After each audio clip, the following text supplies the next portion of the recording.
메마른 바가지가 옹기바닥을 긁어대는 소리가 소름 끼치도록 선명하게 정막을 갈랐다. 손끝에 전해져야 할 묵직한 곡식의 저항감 대신 허공을 휘젓는 가벼움과 딱딱한 바닥의 냉기만이 느껴졌다. 칠흑 같은 어둠이 내려앉은 부엌 청아는 숨조차 제대로 쉬지 못한 채 쌀도간으로 상반신을 깊숙이 집어넣고 있었다. 믿을 수 없었다. 아니, 믿고 싶지 않았다. 어제 저녁 분명 닷되가 넘게 남아있던 쌀이었다. 식구들의 아침 죽을 쓰고도 남을 양이었으나 지금 그녀의 손에 잡히는 것은 바닥에 깔린 몇 톨의 부스러기뿐이었다. 등잔불도 켜지 못한 어둠 속에서 청아의 동공이 지진이라도 난 듯 흔들렸다. 식은땀이 등줄기를 타고 흘러내려 못이 적삼을 축축하게 적셨다. 또 사라졌다. 벌써 사흘째였다. 귀신이 곡할 노릇이라는 말은 이럴 때 쓰는 것인가. 바람소리 하나 들리지 않는 이 폐쇄된 공간에서 그 귀한 생명줄이 밤사이 연기처럼 증발해버린 것이다. 이를 어찌한단 말인가. 청아의 입술이 파르르 떨렸다. 공포보다 더 큰 절망이 그녀를 덮쳤다. 밖에서는 흉년의 칼바람이 문풍지를 사정없이 흔들어대고 있었다.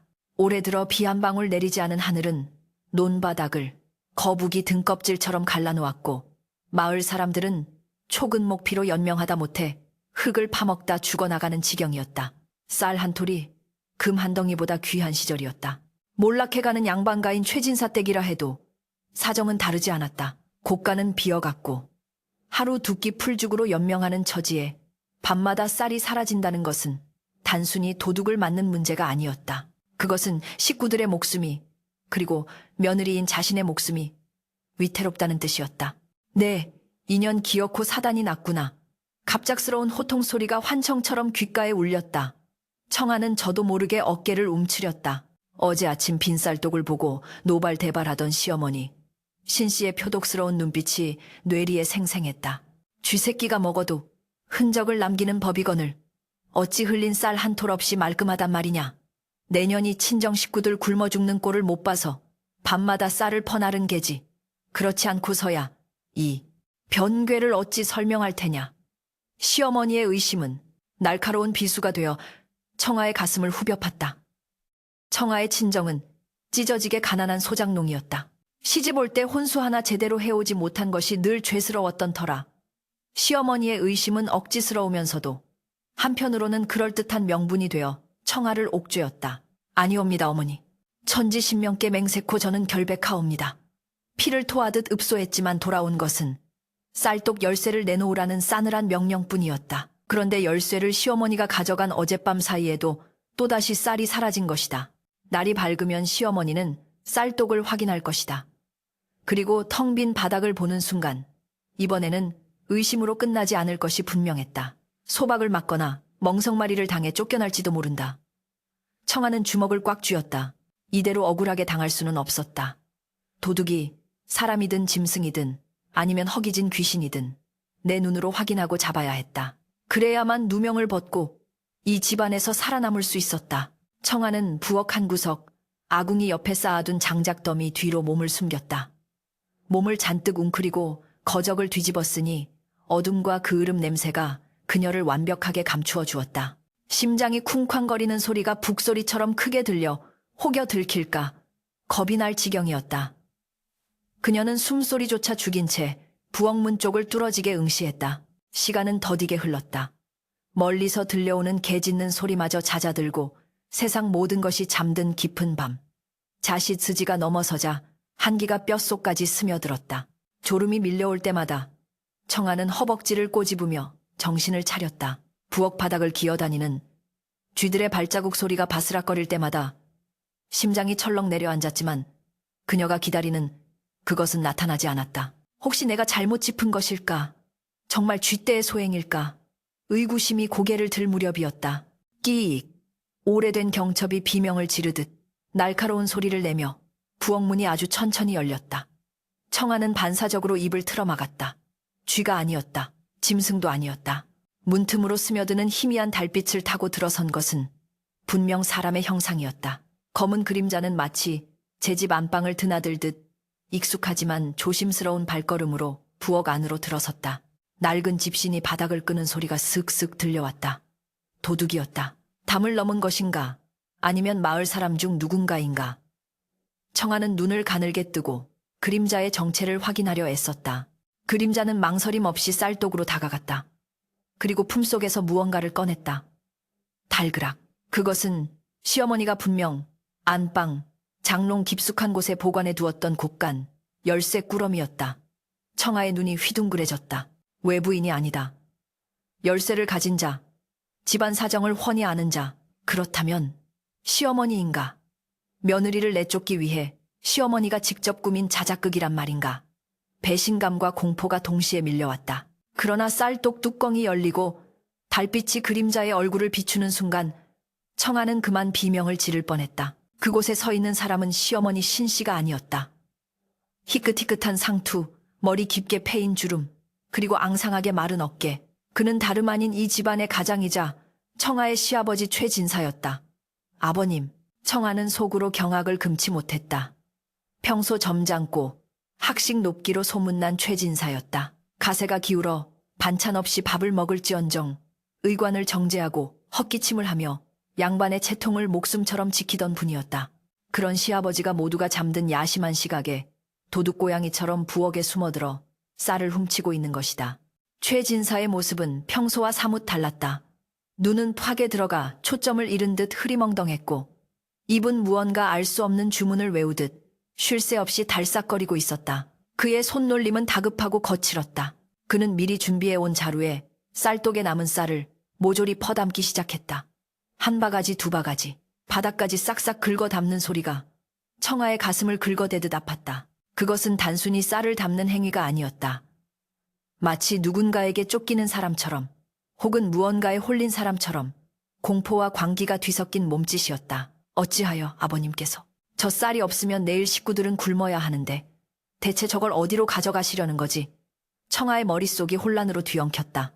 첩을 두어 살림을 차렸다는 소문도 없었고 노름에 손을 댔다는 이야기도 듣지 못했다. 도대체 무엇 때문에 집안의 기둥이 제 집 기둥을 파먹는 짓을 한단 말인가? 쌀자루를 가득 채운 최진사는 비틀거리는 몸을 일으켰다. 쌀자루가 꽤 무거울 터인데도 그는 신들린 괴력으로 그것을 어깨에 둘러매었다. 그의 입에서 거친 숨소리가 새어나왔다. 늦으면 안 된다. 그분이 노하신다. 청아의 귀에 들린 그 쉰 목소리는 소름이 끼칠 정도로 낯설었다. 그분이라니 최진사가 두려워하며 모시는 존재가 있단 말인가? 조상신인가? 아니면 빚쟁이인가? 최진사는 주위를 두리번거리며 살피더니 도망치듯 부엌을 빠져나갔다. 청아는 잠시 망설였다.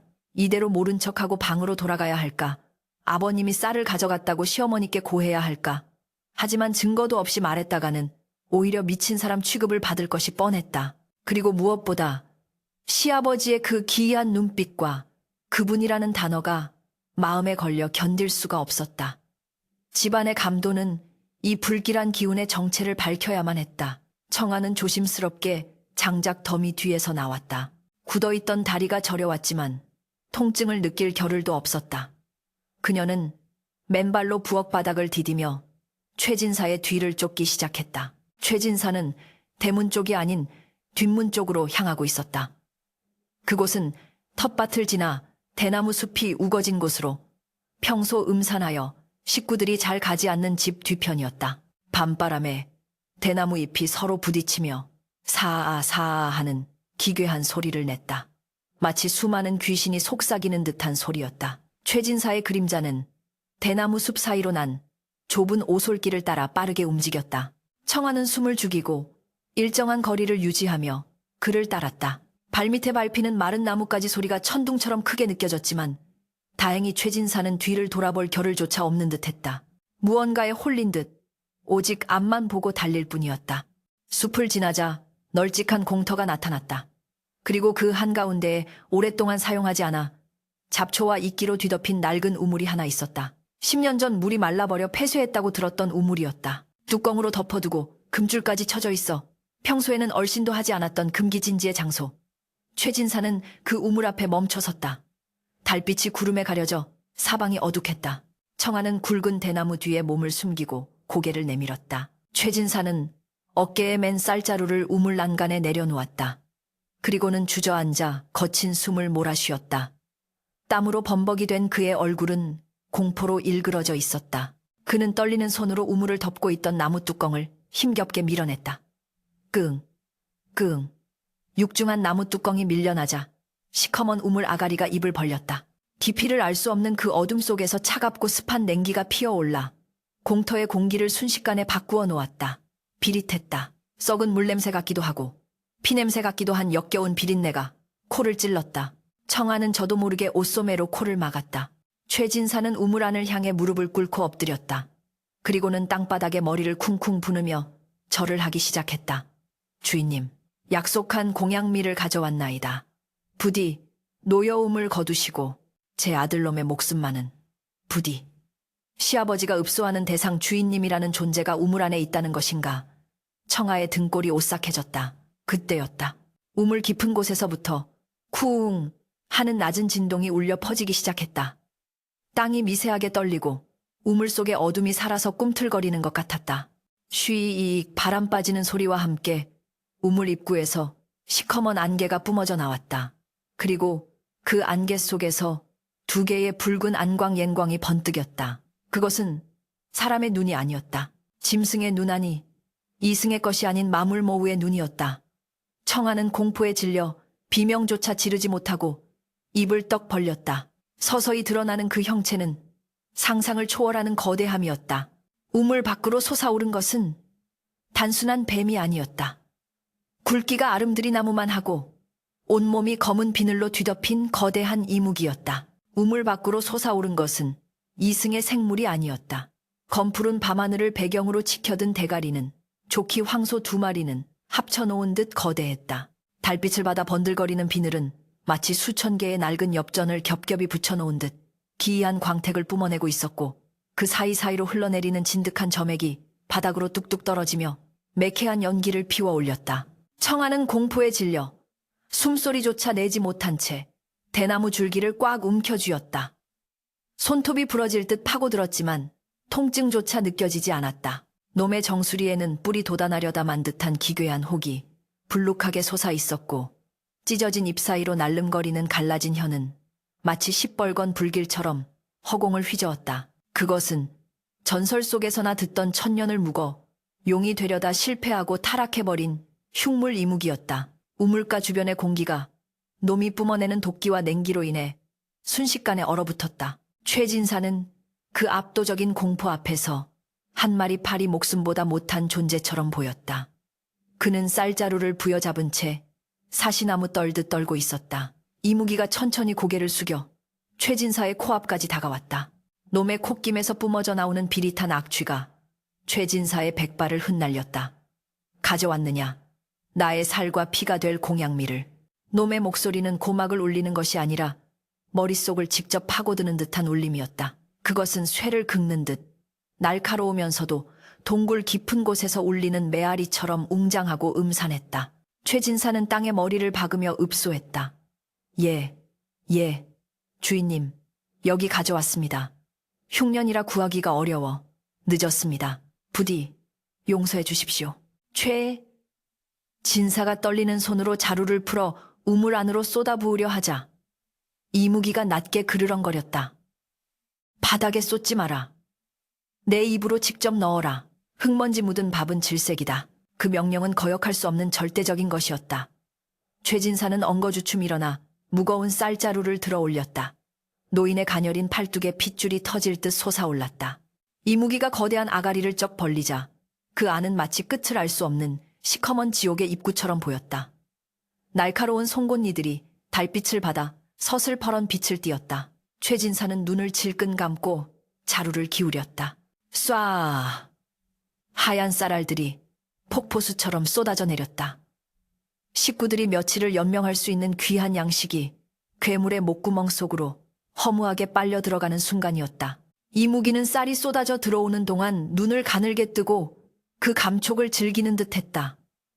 꿀꺽, 모굴대가 크게 움직이며 쌀 한 가마니 분량이 단숨에 넘어갔다. 그 거대한 덩치에 비하면 한 줌도 안 되는 양이었을 터이나 놈은 혀를 날름거려 입가에 묻은 쌀가루까지 핥아먹었다.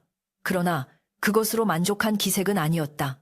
이무기의 눈동자가 다시 최진사를 향해 번득였다. 양이 적구나. 턱없이 부족해. 내 허기를 채우기엔 이따위 쌀 부스러기로는 어림도 없다. 약조가 다르지 않으냐. 놈의 목소리에 짜증과 살기가 섞여 나오자 주변의 풀들이 검게 시들어버렸다. 최진사는 다시 납작 엎드렸다. 주인님 통촉하여 주시옵소서. 올해는 가뭄이 들어 소작인들도 다 도망가고 곳간이 텅 비었습니다. 제 며느리와 아내가 먹을 죽조차 끓이지 못하고 남은 것을 몽땅 긁어온 것입니다. 부디 굽어 살펴 주소서.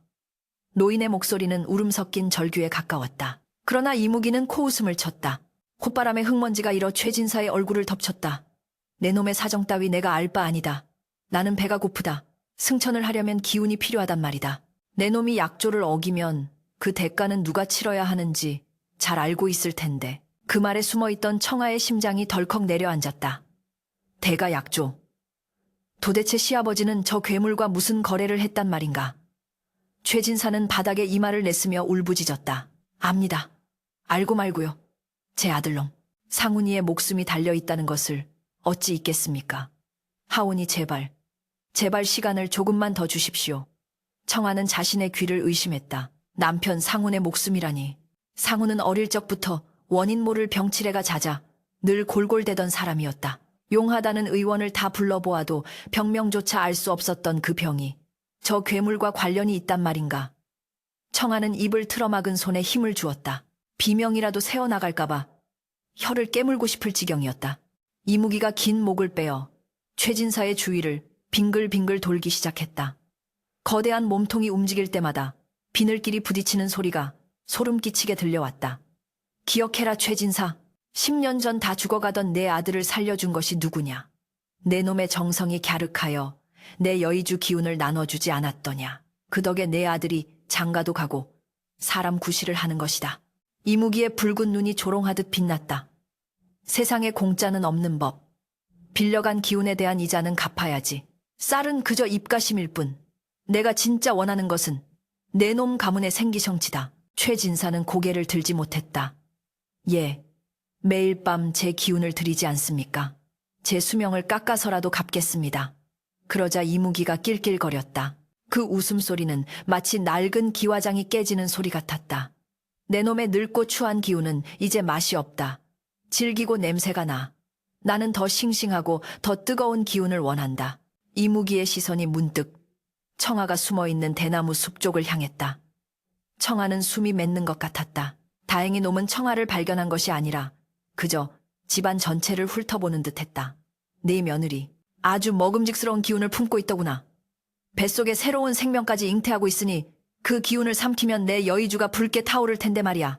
청아는 전신에 전류가 흐르는 듯한 충격을 받았다. 뱃속의 아이 자신조차 아직 확신하지 못했던, 그저 몸이 조금 무겁고 월경이 끊겨 의심만 하고 있던 임신 사실을 저 괴물이 알고 있단 말인가.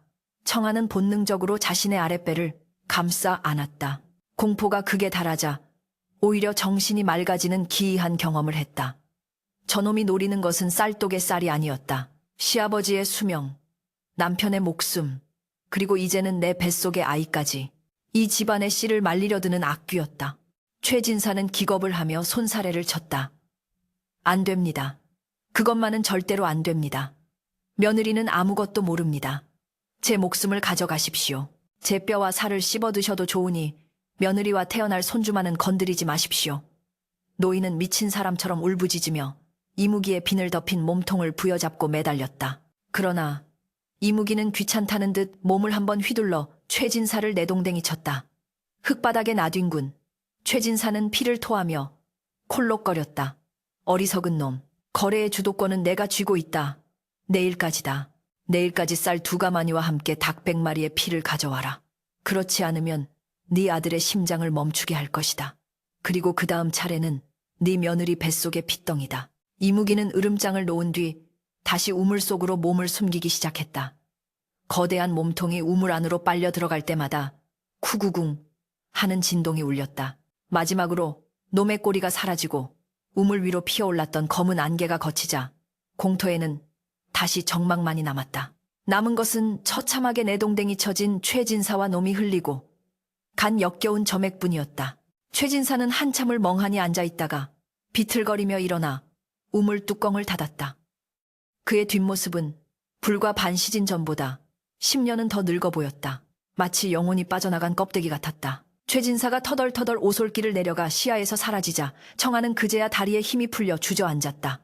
참고 있던 숨이 거칠게 터져나왔다. 눈물이 뺨을 타고 흘러내렸다. 아버님은 도둑이 아니었다. 가족을 지키기 위해, 병든 남편을 살리기 위해 매일 밤 홀로 저 끔찍한 괴물과 마주하고 계셨던 것이다. 쌀이 없어진다고 며느리를 의심하던 시어머니조차 이 사실을 모르는 듯했다. 모든 짐을 혼자 짊어지고 저 거대한 공포와 싸워온 시아버지의 고통이 얼마나 컸을지 청아는 감히 상상조차 할 수 없었다. 그러나 슬퍼하고 있을 시간만은 아니었다. 이무기는 내일이라고 못 박았다. 내일까지 쌀 2가마니와 닭 100마리라니. 지금 형편으로는 어림도 없는 요구였다. 요구를 들어주지 못하면 남편은 죽는다. 그리고 그 다음은 나와 내 아이다. 청아의 눈빛이 서서히 변하기 시작했다. 두려움에 떨던 유약한 며느리의 눈빛이 아니었다. 새끼를 지키려는 어미의 본능이, 그리고 가족을 지키려는 여인의 강인함이 그녀의 눈동자 속에서 타오르기 시작했다. 청아는 몸을 일으켰다. 옷에 묻은 흙을 털어내고 흐트러진 머리를 다시 묶었다. 그리고 우물을 향해 한 번 매서운 눈길을 던졌다. 기다려라. 내 쌀을 훔쳐가고 우리 식구들의 목숨을 위협한 대가를 치르게 해주마. 아버님은 약조에 묶여 꼼짝 못하시지만 나는 너와 약조한 적이 없다. 청아는 밤이슬을 맞으며 집으로 향했다. 발걸음은 무거웠지만 마음속에는 이미 서슬퍼런 칼 한 자루가 벼려지고 있었다. 집으로 돌아온 청아는 잠든 남편의 창백한 얼굴을 들여다보았다. 색색거리며 힘겹게 숨을 쉬는 남편의 가슴에 손을 얹자 미약한 온기가 느껴졌다. 여보, 걱정 마세요. 이 사람은 제가 지킬 것입니다. 그리고 뱃속에 우리 아가도요. 다음 날 아침, 청아는 일찍 일어나 부엌으로 나갔다. 쌀독은 텅 비어 있었고 아침 지을 거리가 없었다. 시어머니 신씨가 부엌으로 들어와 빈 쌀독을 보고 또다시 고함을 칠 태세를 갖추었다. 인연 또 쌀을 빼돌렸느냐. 청아는 무릎을 꿇고 고개를 조아리는 대신 꼿꼿하게 서서 시어머니를 마주 보았다. 어머님, 드릴 말씀이 있습니다. 그리고 아버님도 모셔와야 합니다. 우리 집안의 생사가 달린 일입니다. 청아의 눈빛이 어찌나 결연하고 서늘하던지 기세등등하던 신씨조차 흠칫 놀라 입을 다물고 말았다. 청아는 심호흡을 했다. 이제 폭탄을 터뜨릴 시간이었다. 어젯밤 목격한 진실을, 그리고 자신이 세운 위험천만한 계획을 털어놓아야 했다. 그녀의 시선이 안사랑채 최진사가 머무는 방 쪽을 향했다. 방문 너머로 시아버지의 억눌린 기침 소리가 들려왔다. 아침 햇살이 창호지 문살을 넘어 방 안 깊숙이 파고들었지만 최진사 댁 안방의 공기는 한겨울 얼음장보다 차가웠다. 윗목에는 최진사가 죄인처럼 고개를 떨구고 앉아 있었고 아랫목에는 영문을 모르는 시어머니 신씨가 불안한 눈빛으로 남편과 며느리를 번갈아 쳐다보고 있었다. 청아는 그 맞은편에 정조하고 앉아 떨리지만 단호한 목소리로 입을 열었다. 어머님 쌀을 훔쳐간 도둑은 제가 아닙니다. 그리고 쥐새끼도 아니었습니다. 신씨가 기가 차다는 듯 입을 열려 했으나 청아의 다음 말이 그녀의 입을 막아버렸다. 어젯밤 아버님께서 쌀자루를 메고 뒷산 우물가로 가시는 것을 보았습니다. 그리고 그곳에서 그 끔찍한 것을 목격했습니다. 그것을 보았단 말이냐. 최진사의 어깨가 흠칫 떨렸다. 그의 얼굴은 이미 흑빛이 되어 있었다. 신씨가 남편을 다그쳤다. 영감, 도대체 무슨 소리요? 우물가라니. 그 폐쇄된 우물에 뭐 타러 가셨단 말이오? 며느리 말이 사실이오. 최진사는 깊은 한숨을 내쉬었다. 그 한숨 속에는 10년을 묵혀온 깊은 고뇌와 공포가 섞여 있었다. 부인 용서하시오. 내 이 아이에게, 그리고 자네에게 씻을 수 없는 죄를 지었소. 최진사의 입에서 흘러나온 이야기는 상상을 초월하는 것이었다. 10년 전을 기억하시오. 우리 상훈이가 원인 모를 열병으로 죽어가던 그해 겨울을 신씨의 눈가가 파르르 떨렸다. 어찌 잊을 수 있겠는가. 하나뿐인 아들이 시름시름 앓다 피를 토하며 죽음의 문턱까지 갔던 그 끔찍했던 시간을. 온갖 약을 쓰고 굿을 해도 차도가 없어 결국 관을 짜놓기까지 했었다. 그런데 어느 날 기적처럼 아들이 자리를 털고 일어났었다. 신씨는 그것이 지성이면 감천이라 하늘이 도운 줄로만 알고 있었다. 그날 밤 나는 지푸라기라도 잡는 심정으로 뒤뜰 우물가에 갔었소. 옛 어른들이 그 우물에 영험한 기운이 서려 있다고 했던 말이 떠올라서였지. 정화수를 떠놓고 비는데 우물 속에서 그놈이 나타난 게야. 최진사의 눈에 공포가 서렸다. 검은 비늘을 번뜩이며 솟아오른 이무기가 내게 말했소. 아들을 살려주겠노라고. 대신 조건이 있다고 했지. 신씨가 숨을 헐떡이며 물었다. 조건이라니요. 제 여의주의 기운을 나누어 상훈이의 명주를 이어주는 대신 놈이 용이 되어 승천할 때까지 내 정기징치와 집안의 재물을 바치라는 것이었소. 나는 선택의 여지가 없었소. 당장 내 새끼가 죽어가는 판에 내 영혼이라도 팔아야 하지 않았겠소. 최진사의 고백에 방 안은 침묵에 잠겼다. 밖에서 까마귀 우는 소리만이 흉흉하게 들려왔다. 최진사는 마른 세수를 하며 말을 이었다. 처음에는 쌀 한 뼘박이면 좋겠소. 허나 놈의 탐욕은 끝이 없었소. 해가 갈수록 더 많은 쌀을, 더 많은 재물을 요구했지. 우리 집안이 몰락한 것은 흉년 때문이 아니오. 놈이 이 집안의 기운이란 기운은 모조리 빨아먹고 있기 때문이오. 논밭을 팔아 쌀을 대고 그것도 모자라 내 수명까지 갉아먹히고 있었던 게야. 청아는 주먹을 꽉 쥐었다. 시아버지가 날로 야위어가고 기력이 쇠해지던 이유가 바로 그것이었다. 이무기는 단순한 쌀 도둑이 아니라 이 집안에 기생하여 생명력을 빨아먹는 거머리 같은 존재였다. 신씨는 충격의 말을 잇지 못하고 가슴을 치며 통곡했다. 아이고. 그것도 모르고 나는 며느리를 잡았구나. 영감. 어찌 그리 혼자 끙끙 앓으셨소. 하지만 진짜 비극은 아직 끝나지 않았다. 청아가 침통한 표정으로 입을 열었다. 아버님 놈이 어젯밤에 또 다른 것을 요구했지요. 최진사가 고개를 번쩍 들었다. 그의 눈동자가 흔들렸다. 차마 입 밖으로 내기 두려운 진실이었다. 청아는 시어머니를 똑바로 쳐다보며 말했다. 어머님 놈은 쌀로 만족하지 못합니다. 놈이 진정 원하는 것은 제 뱃속에 있는 아이입니다. 뭐라 신씨의 눈이 뒤집힐 듯 커졌다. 아이라니, 네가 회임이라도 했단 말이냐. 청아는 조용히 고개를 끄덕이며 자신의 배를 쓰다듬었다. 예, 어머님, 아직 말씀드리지 못했지만 태기가 있사옵니다. 헌데 그 요물이 그것을 알고 있습니다. 아버님의 늙은 기운은 이제 질리고 맛이 없으니 갓 태어날 핏덩이에 싱싱한 생기를 원한다고 했습니다. 그 말은 방 안에 떨어진 벼락과도 같았다. 신씨는 비명을 지르며 뒤로 넘어갈 뻔했다. 이런 천하에 죽일 놈, 짐승만도 못한 놈. 감히 내 손주를 노려 신씨의 모성애와 할머니로서의 본능이 공포를 집어삼키고 분노로 폭발했다. 그녀는 벌떡 일어나 부엌칼이라도 들기세였으나 다리가 풀려 주저앉고 말았다. 최진사는 눈물을 흘리며 고개를 저었다.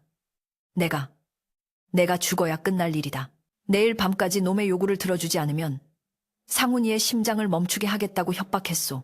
그리고 그 다음은 며느리와 아이라 했소. 진퇴양난이었다. 요구를 들어주자니 가사는 탕진되었고 아이마저 내주어야 했고 거절하자니 당장 남편이 죽을 판이었다.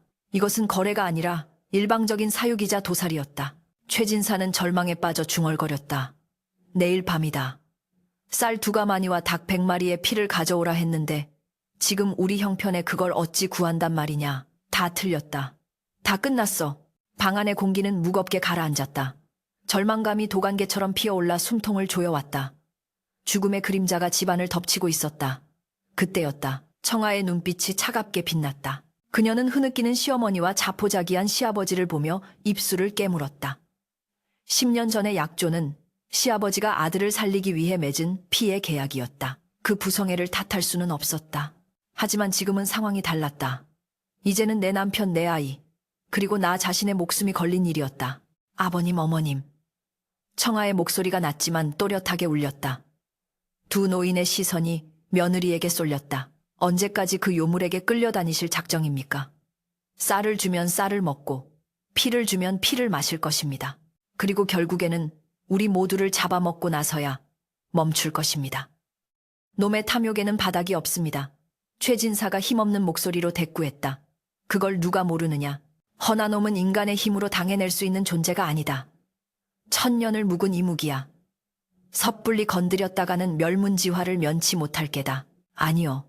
방법이 있습니다. 청아의 눈에 서린 것은 두려움이 아닌 서슬퍼런 살기였다. 놈은 10년 동안 아버님을 통해 편하게 먹이를 받아먹는 것에 길들여져 있습니다. 야성을 잃고 오만해져 있지요. 어젯밤 제가 본 놈은 의심 따위는 하지 않았습니다. 그저 쌀자루를 통째로 삼키기 바빴지요. 청아는 어젯밤 이무기가 쌀을 씹지도 않고 꿀떡 삼키던 모습을 떠올렸다. 뱀은 본래 먹이를 씹지 않는다. 그 거대한 덩치와 탐욕이 오히려 놈의 약점이었다. 아버님 놈이 쌀 2가마니와 닭 피를 원한다고 했지요. 청아가 물었다. 그렇다만 그럼 주면 됩니다. 놈이 원하는 대로 아주 배불리 평생 잊지 못할 만큼 뜨겁고 강렬한 것으로 주면 됩니다. 청아의 입가에 기묘한 미소가 서렸다. 신씨가 떨리는 목소리로 물었다. 아가 무슨 꿍꿍이냐? 혹여나 위험한 짓을 벌이려는 건 아니겠지. 청아는 시어머니의 손을 꼭 잡았다. 그 손은 거칠고 투박했지만 따뜻했다. 어머님, 저를 믿으십시오. 저는 제 아이와 남편을 절대 그 괴물에게 뺏기지 않을 것입니다. 호랑이 굴에 들어가도 정신만 차리면 산다 했습니다. 하물며 저것은 다리 달린 짐승도 아니고 그저 우물 속에 처박혀 받아먹기만 하는 늙은 뱀일 뿐입니다. 청아는 자리에서 일어났다. 그녀의 머릿속에는 이미 치밀한 계획이 세워져 있었다. 아버님은 마을을 돌며 닭피 대신 붉은 팥을 구해 오십시오. 어머님은 광에 남은 찹쌀을 모조리 꺼내주세요.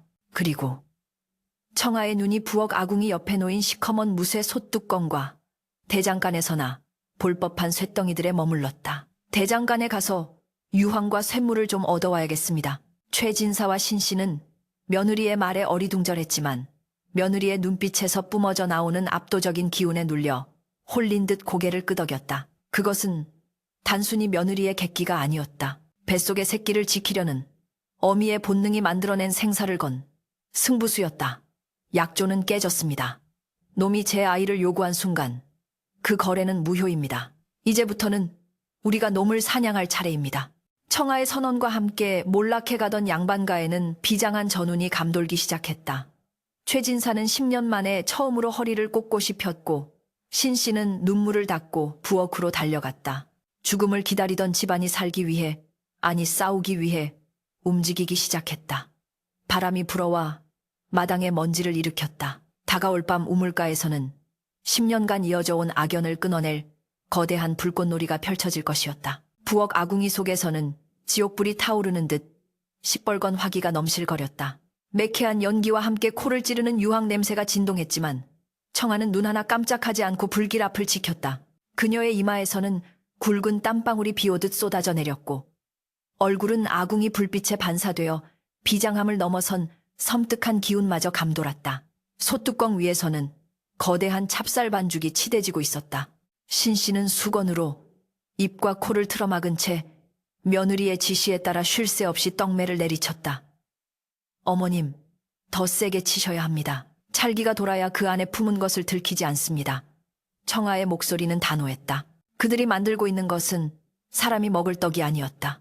그것은 요물을 잡기 위한 미끼이자 집안의 원한을 갚을 무기였다. 청아는 미리 준비해둔 시뻘겋게 달궈진 무쇠 덩어리들을 꺼냈다. 대장간에서 구해온 주먹만 한 쇳덩이들이었다. 열기가 어찌나 대단한지 근처에만 가도 눈썹이 탈 것만 같았다. 청아는 두꺼운 무명천에 물을 적셔 손을 감싸고 망설임 없이 그 뜨거운 쇳덩이를 찹쌀 반죽 한가운데에 박아 넣었다. 치익하는 소리와 함께 하얀 김이 피어올랐다. 신씨가 비명을 지를 뻔한 것을 억지로 참으며 물었다. 아가, 손대인다. 이걸 뱀이 먹겠느냐? 먹습니다. 놈은 탐욕에 눈이 멀어 씹지도 않고 삼킬 것입니다. 뜨거움을 느낄 새도 없이 뱃속으로 들어갈 것입니다. 청아는 쇳덩이 위로 유황 가루와 비상, 비소, 그리고 붉은 팥가루를 듬뿍 뿌렸다. 팥은 귀신을 쫓는 양기 영치가 서려 있고 유황은 뱃속을 뒤집어 놓을 독이었다. 그것들을 다시 두꺼운 찹쌀 반죽으로 겹겹이 감싸 안으니 겉보기에는 그저 김이 모락모락 나는 거대하고 먹음직스러운 떡 덩어리처럼 보였다. 참기름을 발라 윤기를 내니 고소한 냄새가 유황의 역한 냄새를 교묘하게 덮어버렸다. 완성된 떡은 어른 머리통 2개를 합친 것만큼 거대했다. 밖에서는 천둥이 치기 시작했다. 우르릉 쾅 하늘이 찢어질 듯한 굉음과 함께 번개가 번쩍이며 창호지 문을 하얗게 밝혔다. 마치 하늘도 오늘 밤의 결전을 알고 있는 듯했다. 최진사는 마루에 앉아 지게를 점검하고 있었다.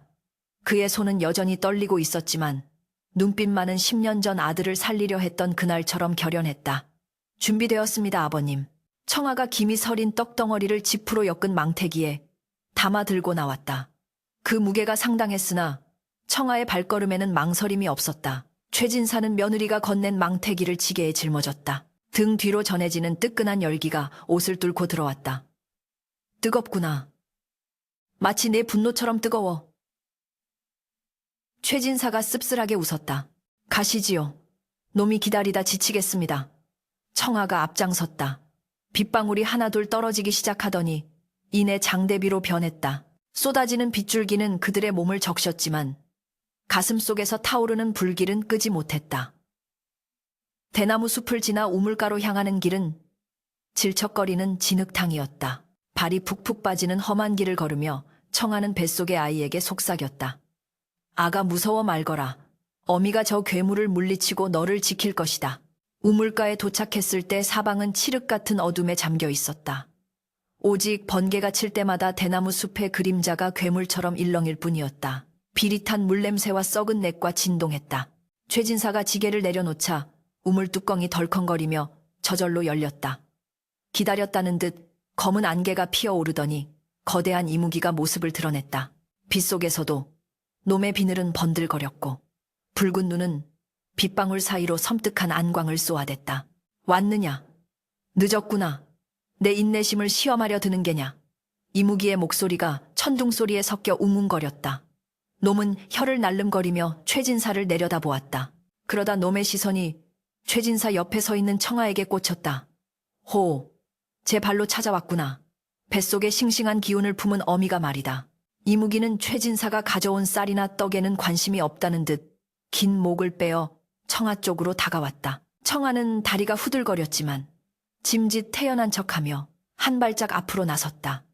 그리고 고개를 숙여 예를 갖추는 신회를 했다. 대인달은 시아버님께서 노환으로 기력이 쇠하여 제가 대신 공양미를 모시고 왔습니다. 청아의 또랑또랑한 목소리에 이무기가 멈칫했다. 감히 인간 계집이, 그것도 먹잇감이 제 눈을 똑바로 쳐다보고 말을 걸어오리라고는 생각지 못한 듯했다. 건방진 계집이로다. 두려움도 없는가? 이무기가 코웃음을 쳤다. 콧김에 청아의 머리카락이 휘날렸다. 두려움이라니요. 장차 용이 되실 분을 뵙는데 어찌 두렵기만 하겠습니까? 외람되오나 대인께서 원하시는 쌀과 닭피는 너무 하찮은 것 같아 제가 특별한 별식을 준비해 왔습니다. 청아는 최진사의 지게에 실린 거대한 망태기를 가리켰다. 이무기의 시선이 그제야 망태기로 향했다. 빗물에 젖었음에도 불구하고 망태기 안에서는 하얀 김이 모락모락 피어오르고 있었고 고소한 참기름 냄새가 빗물 냄새를 뚫고 놈의 코를 자극했다. 별식, 저것이 무엇이냐? 이무기가 의심스러운 듯 물었다. 용이 되려면 여의주가 필요하다 들었습니다. 이것은 지상에서 가장 귀한 찹쌀과 붉은 팥, 그리고 대지의 정기를 모아 만든 승천떡이옵니다. 닭 피 100마리보다 더 진한 기운을 담았습니다. 이것을 드시고 힘을 얻어 승천하시라고 이 며느리가 밤새 정성을 들였습니다. 청아의 말은 달콤한 거짓말이었다. 하지만 굶주림과 탐욕, 그리고 오만함에 눈이 먼 이무기에게는 그럴듯하게 들렸다. 놈은 10년간 이 집안 사람들을 공포로 지배해왔다. 그들이 감히 저항하리라고는 꿈에도 생각지 못했다. 게다가 눈앞의 떡에서는 거부할 수 없는 강력한 열기와 냄새가 풍겨나오고 있었다. 놈은 입맛을 다셨다. 냄새가 제법이구나. 닭피보다 낫다니 어디 한번 맛을 보자꾸나. 이무기가 아가리를 벌리려 하자 청아가 급히 손을 저어 막았다. 잠시만요. 이 떡은 아주 특별하여 식기 전에 드셔야 효험이 있습니다. 그리고 대인께서 드시는 동안 제가 가까이 가서 뱃속 아이의 기운을 나누어 드리겠습니다. 그 말은 결정타였다. 떡도 먹고 며느리의 기운도 취할 수 있다니 이무기에게는 거절할 이유가 없는 제안이었다. 놈은 탐욕스러운 눈빛을 번뜩이며 고개를 끄덕였다. 좋다. 떡을 먼저 내 입에 넣어라. 그 다음 네 기운을 취하겠다. 청아는 최진사에게 눈짓을 보냈다. 최진사는 떨리는 손으로 망태기를 들어 올렸다.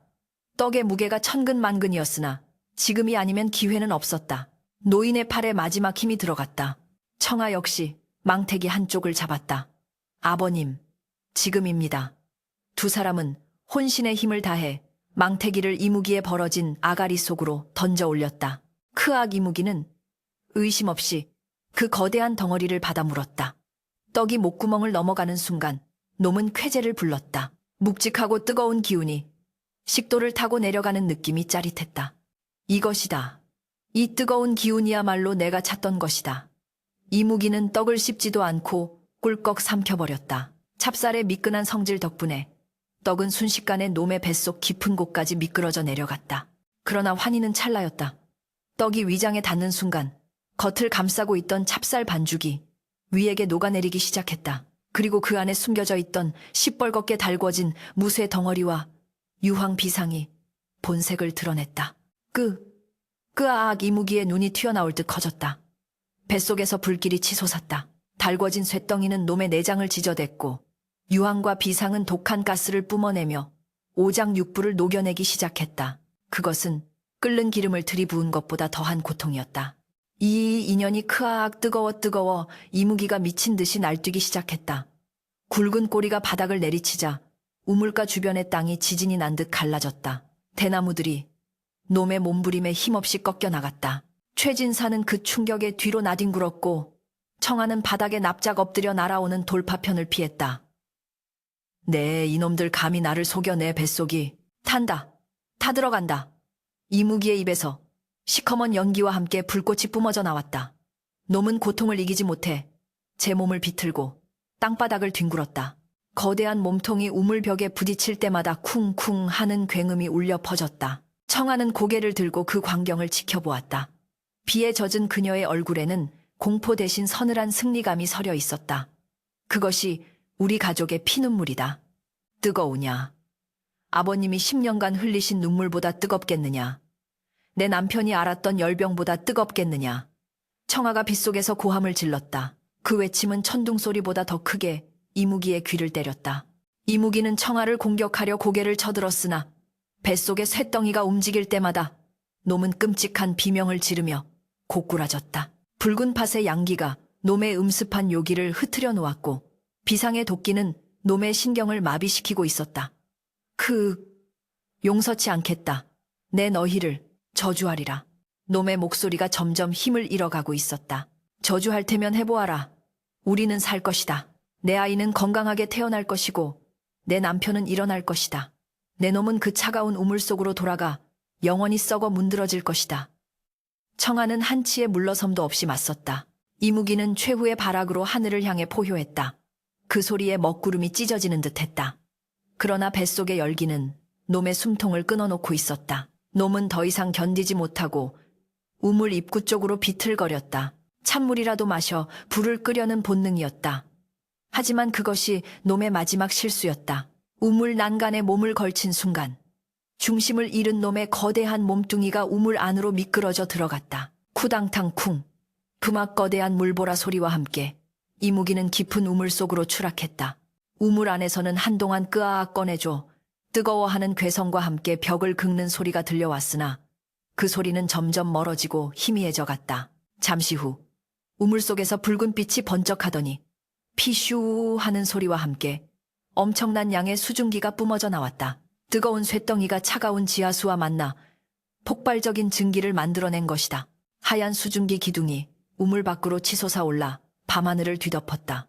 그 모습은 마치 이무기의 영혼이 승천하는 것이 아니라 산산이 조각나 허공으로 흩어지는 것처럼 보였다. 동시에 하늘을 뒤덮고 있던 먹구름이 거짓말처럼 걷히기 시작했다.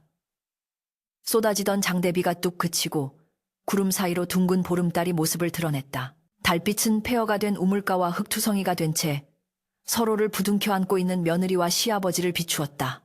아버님, 끝났습니다. 청아가 떨리는 목소리로 말했다. 최진사는 믿기지 않는다는 듯 우물을 바라보았다. 10년을 짓눌러온 거대한 공포가 며느리가 만든 떡 한 덩이에 사라져버린 것이다. 그래, 끝났다. 네가 해냈다. 우리 집안을 살렸다. 최진사는 며느리의 손을 잡고 엉엉 울었다. 그것은 회한의 눈물이자 안도의 눈물이기도 했다. 고요해진 우물가에는 더 이상 비릿한 냄새도 음산한 냉기도 없었다. 오직 풀벌레 소리와 달빛만이 평화롭게 내려앉아 있었다. 하지만 청아는 긴장을 늦추지 않았다. 우물 속을 한 번 더 확인하고 최진사를 부축하여 집으로 향했다.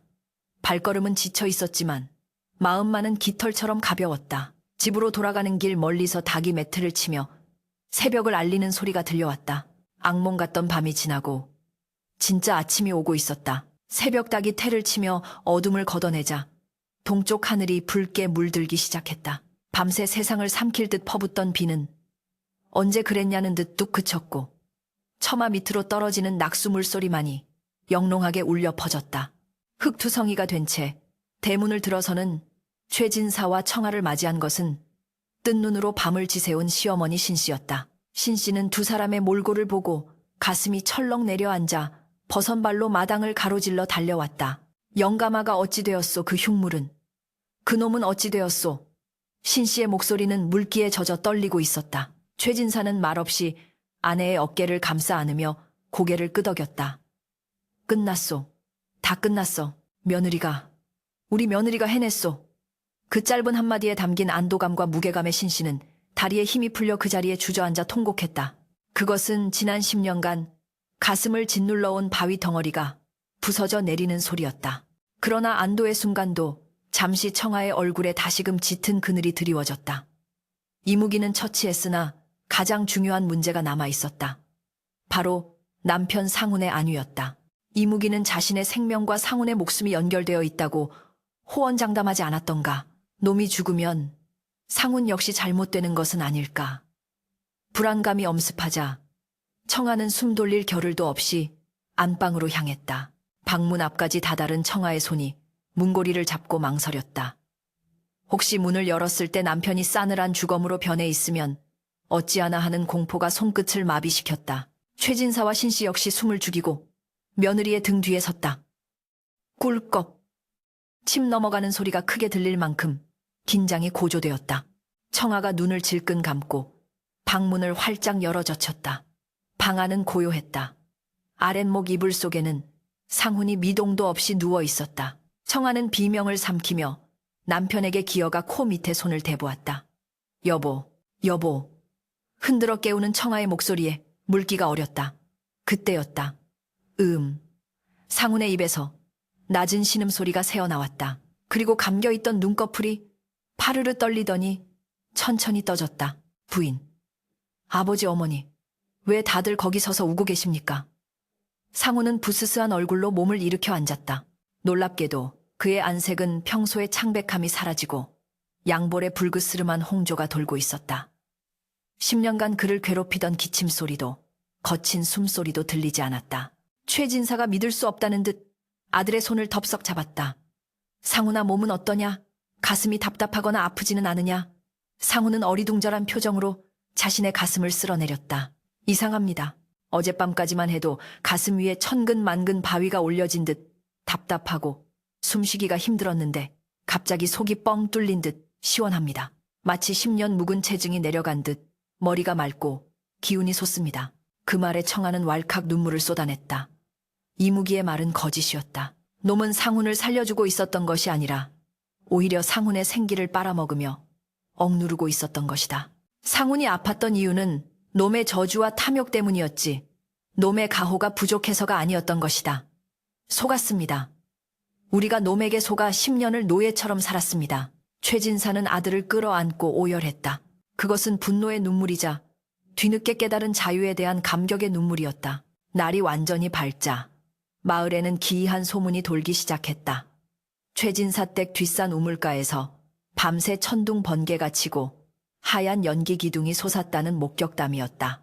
마을 사람들은 용이 승천한 것이라며 수군거렸지만 그 진실을 아는 것은 최진사 댁 식구들 뿐이었다. 최진사는 즉시 일꾼을 부르지 않고 아들과 며느리, 아내와 함께 우물가로 향했다.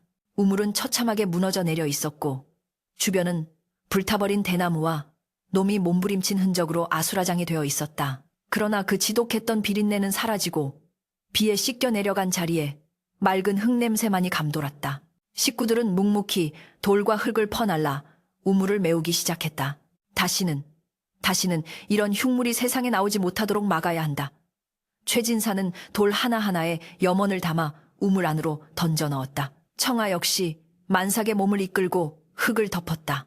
붉은 팥과 소금을 듬뿍 뿌려 부정을 씻어내고 그 위에 단단한 바위들을 쌓아 올렸다. 우물이 완전히 메워져 평평한 땅이 되었을 때야 비로소 그들의 표정에 안도감이 서렸다. 상우는 땀을 훔치며 아버지를 바라보았다. 아버지, 이제 더 이상 밤마다 쌀자루를 메고 나가시지 않아도 되는 거지요. 최진사는 아들의 어깨를 두드리며 빙그레 웃었다. 그렇고 말고 이제 우리 집 쌀은 온전히 우리 식구들 입으로 들어갈 게다. 계절이 바뀌고 가을이 깊어지자 들판은 황금빛 물결로 일렁였다. 이무기가 사라진 후 마을에는 거짓말처럼 가뭄이 해갈되고 풍년이 들었다. 사람들은 최진사댁 며느리가 복덩이라며 칭송했지만 그 복은 하늘에서 뚝 떨어진 것이 아니었다. 이무기라는 거머리가 사라지자 최진사댁 꽃가는 하루가 다르게 불어났다. 쌀독은 퍼내도 줄어들 줄을 몰랐다. 밤마다 도둑맞던 쌀이 고스란히 쌓이고 건강을 되찾은 상훈이 농사일을 거들기 시작하니 집안이 일어나는 것은 시간 문제였다. 어느 늦가을 밤 청아의 상기가 시작되었다. 힘을 주거라. 조금만 더 신씨는 며느리의 손을 꼭 잡고 출산을 도왔다. 밖에서는 최진사와 상훈이 초조하게 서성였다. 응애 우렁찬 울음소리가 터져나오자 집안 가득 환호성이 울려 퍼졌다. 태어난 아기는 사내 아이였다. 포동포동한 볼살에 맑은 눈망울을 가진 아이는 보기만 해도 힘이 넘쳐 흘렀다. 장군감이로다. 할미가 이 녀석을 보려고 그 모진 세월을 견뎠구나. 신씨는 손자를 안고 덩실덩실 춤을 추었다. 청아는 땀에 젖은 채 미소를 지으며 아기를 바라보았다. 뱃속에 있을 때부터 이무기의 위협을 견뎌내고 태어난 아이였다. 그 강인한 생명력이 아이의 눈빛에 고스란히 담겨 있었다. 아기가 100일이 되던 날 조촐하지만 따뜻한 잔치가 열렸다. 최진사는 마을 사람들을 불러 떡과 술을 대접했다. 잔치가 끝난 뒤 신씨는 청아를 부엌으로 불렀다. 그리고 품속에서 낡은 열쇠 꾸러미를 꺼내 청아의 손에 쥐어주었다. 이것은 곡간 열쇠다. 그리고 이것은 뒤주 열쇠다. 청아가 놀라 손사래를 쳤지만 신씨는 단호했다. 아니다. 받을 자격이 있다. 너는 텅 빈 쌀독을 채운 것도 모자라. 우리 집안에 끊어진 명줄까지 다시 이어놓았다. 네 지혜와 용기가 없었다면 우리는 지금쯤 그 뱀 귀신의 뱃속에서 썩고 있었을 게다. 이제부터 이 집안의 안주인은 너다. 청아는 시어머니의 진심 어린 눈빛을 보며 열쇠를 받아들었다. 묵직한 쇳덩이의 무게가 손바닥에 전해졌다. 그것은 권력의 상징이 아니라 가족을 지키고 먹여 살려야 한다는 책임의 무게였다. 어머님, 명심하겠습니다. 쌀 한 톨 허투루 쓰지 않고 집안을 단단히 지키겠습니다. 청아가 고개를 숙여 인사하자 신씨는 며느리를 꼭 안아주었다. 부엌 한 구석 가득 채워진 쌀독 위로 오후의 햇살이 따스하게 내려앉았다. 세월이 흘러 상우는 과거에 급제하여 벼슬길에 올랐고 청아의 아들은 무럭무럭 자라 마을을 지키는 듬직한 청년이 되었다. 사람들은 최진사댁을 지나갈 때마다 우물가에 얽힌 전설을 이야기했다. 저 집 며느리가 떡 하나로 이무기를 잡았다지. 그 이야기는 과장되고 부풀려져 전설이 되었지만 그 속에 담긴 진실만은 변하지 않았다. 두려움은 직시하는 순간 힘을 잃고 탐욕은 스스로를 파멸시킨다는 것, 그리고 가족을 지키려는 사랑보다 더 강력한 무기는 없다는 것을. 어느 날 저녁, 백발이 성성한 할머니가 된 청아는 손주들을 무릎에 앉히고 옛날 이야기를 들려주고 있었다. 그래서 그 이무기는 어떻게 되었나요? 눈을 반짝이며 묻는 손주에게 청아는 빙그레 웃으며 대답했다. 욕심을 부리다 배가 터져 죽었단다. 남의 것을 훔치고 겁박하여 얻은 배부름은 오래가지 못하는 법이지. 진정한 풍요는 땀 흘려 일구고 서로 아끼며 나누는 밥상머리에서 나오는 것이란다. 창밖에는 휘영청 밝은 보름달이 떠 있었다. 10년 전 그 공포의 밤에 비추었던 그 달이었으나 지금은 한없이 평화롭고 인자한 빛으로 마당을 비추고 있었다. 청아는 쌀독을 열어보았다. 하얀 쌀이 소복하게 쌓여 달빛을 받아 보석처럼 빛나고 있었다. 그것은 마르지 않는 샘물처럼 이 집안의 성실함과 사랑이 채워 넣은 영원한 양식이었다. 부엌 아궁이의 온기가 집안 구석구석 퍼져나가며 길고 길었던 쌀도둑의 이야기는 행복한 결말로 막을 내렸다.